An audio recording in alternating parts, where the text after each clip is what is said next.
प्रणाम. मुंबईमध्ये महाविकास आघाडीने म्हणजे शरद पवार, उद्धव ठाकरे आणि नाना पटोले, काय त्या नाना म्हणजे ठाणाना पटोलेच म्हणतो मी त्याला, त्यांची नावं घेताना पण कधी कधी लाज वाटते.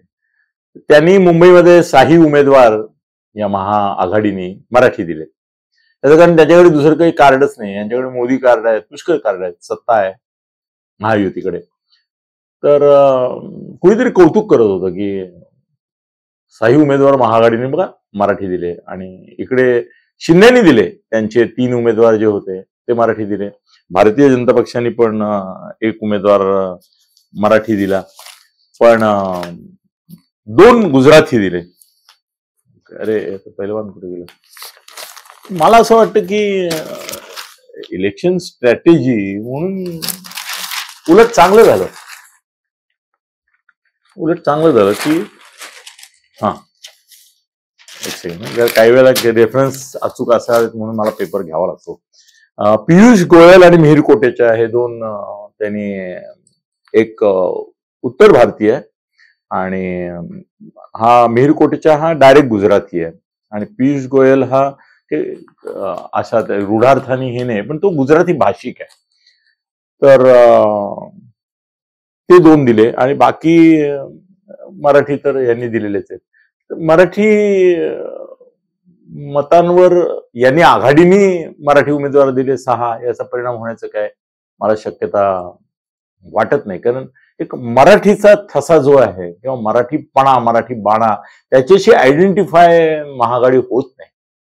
उद्धव ठाकरे जरी त्याच्यात असले तरी देखील शरद पवार यांचा चेहरा, राहुल गांधीचा चेहरा हाच महाआघाडीचा, महाराष्ट्रात सुद्धा इंडियाच्या अनुषंगाने चेहरा आहे. त्यामुळे मराठी माणसं अरे वा वा वा, महाआघाडीने दिले बाबा 6 उमेदवार मराठी, तर चला आपण मराठी म्हणून त्यांना मतदान करू, असं काही करतील असं मला वाटत नाही. एकनाथ शिंदेच्या मराठी उमेदवारांना मराठी म्हणून मतं मिळतील, त्याच्यापेक्षा जास्त मतं त्यांना गुजराती आणि उत्तर भारतीयांची मिळतील. त्याचं कारण गुजराती समाज जो आहे तो म्हणेल अरे आमच्या पियुष गोयलला दिलाय, मिहिर कोटेचाला दिलाय, आमचे 2 उमेदवार उलट महायुतीने दिले. त्यामुळे शक्यता जास्त मला अशीच दिसते की मराठी माणसांप्रमाणेच गुजराती, आणि ते निर्णायक ठरतील. बघा, अगदी खरं सांगू, मला हे संजय राऊतने पण कबूल केलंय आणि पुष्कळ लोकांनी कबूल केलंय की मुंबईमध्ये फक्त 18% मराठी राहिलेले आहे. 40-42% उत्तर भारतीय आहेत. जवळजवळ तेवढीच 30-35% गुजराती मतदार आहेत, इतर आहेत बाकी. त्यामुळे निर्णायक मतदार हे अमराठी आहेत. आणि उलट आहे की युतीने 2 गुजराती दिल्यामुळे एकूण गुजराती यांना कोणाला मतं दिली असं वाटत नाही. जसं मी म्हणतो की मुसलमानांचं एकही मत यावेळेला मोदींना मिळणार नाही, भाजपाला मिळणार नाही, किंवा भाजपांच्या बरोबर असलेल्या इंडियातल्या कोणाला मिळणार नाही, एकही मुसलमानाचं मिळणार नाही. त्यांचाच एखादा असेल सदस्य तर, नाही तर मिळणार नाही.